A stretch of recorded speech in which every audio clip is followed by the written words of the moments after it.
पर वैचारिक आयोजन है।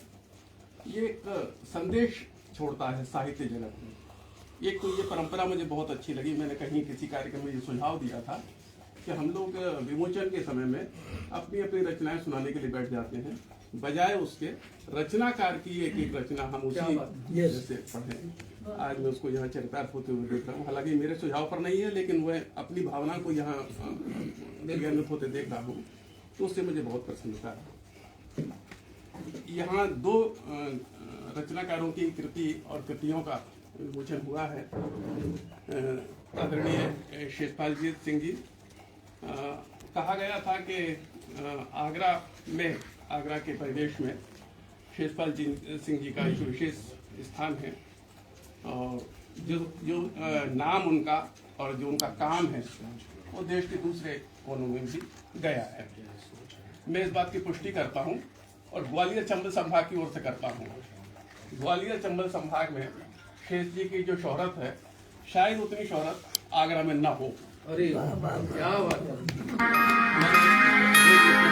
डॉक्टर सुखदेव सिंह सेंगर, उन्होंने प्रकाशन के क्षेत्र में बहुत काम किया है। करीब 75 किताबें प्रकाशित हैं उनके संपादन में, जिसमें करीब 10-12 कृतियां उनकी मलिक होंगी। तो उनसे कई बार संवाद हुआ है भाई सबको लेकर के, और मैं तो खैर बहुत लंबे समय से आपके काम को और आपके नाम को देखता सुनता रहा हूँ, मिलता रहा हूँ आपसे। ये जो कृति आपकी यहाँ विमोचित हुई है,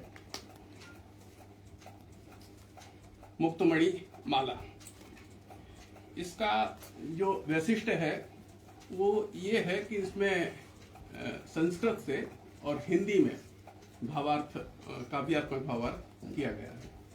कहा भी गया था कि इस बात की विशेष आवश्यकता है, कारण ये कि हम लोग शुद्ध हिंदी बोलना छोड़ रहे हैं या भूल रहे हैं, या हिंदी के प्रति हमारा जो मोह होना चाहिए या रहा है सदियों से और पीढ़ियों से, वो धीरे धीरे कम होता जा रहा है। ऐसे समय में, बल्कि ऐसी विसंगति जन्य समय में, संस्कृत तो मैं समझता हूँ शायद शून्य की ओर बढ़ रही है हम सब लोगों के बोलने में और समझने में तो विशेष रूप से। और ऐसे माहौल में, ऐसे वातावरण में अगर संस्कृत के श्लोक का हिंदी में भावार्थ किया जा रहा है, पद्यानुवाद किया जा रहा है, तो न केवल ये अनुसरणीय है बल्कि अनुकरणीय भी है। और ये काम हम लोगों को भी अपने अपने स्तर पर अपनी अपनी क्षमताओं के अनुरूप करना चाहिए। कहा गया है कि रचनाकार की एक एक रचना पढ़ सकते हैं या पढ़ना चाहिए। तो ये चूंकि संस्कृत से हिंदी में पद्यानुवाद है, इसलिए मैं कोई भी एक प्रश्न बस ये मान के चलिए, ये मैंने निकाला। देखिएगा, अब इसमें जो श्लोक है, न दान तुल्यम धनमन्य दस्ते, न सत्य तुल्यम व्रत मन्य दस्ते, न शील तुल्यम शुभ मन्य दस्ते, न शास्त्र तुल्यम हिम मन्य दस्ते। अब तो संस्कृत बोलने का मुझे अभ्यास नहीं है, क्योंकि आती नहीं है मुझे संस्कृत, तो हो सकता है इसमें कहीं कुछ अशुद्धि रही हो। लेकिन आप इसका भावार्थ देखिएगा। हिंदी में जो भावार्थ आपने किया है, पद्यानुवाद किया है, दान्य तुल्य अच्छा नहीं, धन का अन्य प्रयोग, सत्यवादिता ही सदा, सचरित्र उपयोग, सम सुशीलता के कहीं नहीं सुमंगल भव्य, सहनशीलता धैर्य भी है हितकर उद्योग। ये एक संदेश परक पद्यानुवाद है, श्लोक है, जिसका हिंदी में पद्यानुवाद इसी तरह के सैकड़ों श्लोक आपने हिंदी में पद्यानुवाद जिसका किया है। और ये अपने आप में एक ऐसा है जो हम लोग तो इसका रसास्वादन करेंगे ही करेंगे, लेकिन ऐतिहासिक दृष्टि से और धरोहर की दृष्टि से आगे आने वाली पीढ़ियों के लिए इस तरह का साहित्य, इस तरह का सृजन और इस तरह का प्रकाशन वो लाभकारी होगा। बहुत बहुत बधाई आपको, बहुत बहुत शुभकामनाएं। राज्य के विषय में क्या कहूँ राजी ने काफी कह दिया है, ललित भाई ने काफी कहा है। मैं ये कहते हुए गौरवान्वित होता हूँ, जैसा राजी ने कहा था कि मुझे उन्होंने गुरु बताया। इतनी औकात तो मेरी नहीं है कि मैं उनका गुरु बन सकूं, लेकिन हाँ कुछ बातें ऐसी हैं जिनको मैं यहाँ रेखांकित करना चाहता हूँ। एक तो ये कि 15 किताबें आपकी जो प्रकाशित हुई हैं, उसमें करीब 6 किताबों का मैंने संपादन किया है। क्या बात, तो उस विषय में भी बात वही है कि मेरी कोई औकात नहीं थी संपादक बनने की या किसी किताब का संपादन करने की। शुरुआत जो हुई वो वहीं से हुई। शुरू में 12 किताबों का, जिन दूसरे रचनाकारों को और साथ में राजवी की किताबों का संपादन कर पाया, वो उसमें 6 किताबें राजवी की हैं। उसके अलावा कुछ किताबों में मेरी समीक्षा या कुछ कहें विशेष टिप्पणी इस तरह की भी रही है। तो अगर औसत और प्रतिशत निकालेंगे तो 50% किताबों में मेरा नाम कहीं न कहीं आपको मिलेगा। एक बात और कहना चाहता हूं कि ज्योतिष में मुझे बचपन से रुचि रही है, लेकिन आता जाता कुछ नहीं था। तो बस मेरी ज्योतिष के बारे में बात होती रहती थी और मैं कहता रहता था कि मेरे बारे में ये बताइए, मेरे बारे में वो बताइए। तो राजी बताया करती थी। तो वो सब सुन करके और फिर मैंने कहा कि आप तो एक किताब लिख लीजिए। तो इन्होंने किताब लिखी और वो पांडुलिपि मेरे पास कुछ लिखने के लिए, समीक्षात्मक कुछ टिप्पणी लिखने के लिए, करने के लिए वो किताब मेरे पास भेजी। तो मुझे ये कहने में कोई संकोच नहीं है कि जिस देवेंद्र को ज्योतिष के बारे में ABCD भी नहीं पता थी, वो देवेंद्र उस पांडुलिपि को पढ़ करके ज्योतिष के बारे में बहुत कुछ जानने लगा। क्या बात है, ये है ईमानदारी की बात जी। और उसमें मेरी समीक्षा भी है उस कृति में, लेकिन यहाँ जो 5 कृतियां 6 कृतियां मेरे सामने है, उसमें एक किस्सा कोटर का ये सामने है। तो ये बाल साहित्य श्रेणी की कृति है। बाल साहित्य के विषय में अभी कहा भी गया था। मैं भूमिका इसकी लिखी है मैंने इस किताब की। तो उसको पढ़ने से पहले एक बात और कहना चाहता हूँ। जैसा कहा गया कि बाल साहित्य को बड़े हल्के उसमें सुना जाता है, बिल्कुल सही है। बाल साहित्य को अपन वयस्क लोग जो हैं, बड़े लोग, उम्र में बड़े लोग, वो बड़े सामान्य ढंग से उसको सुनते हैं।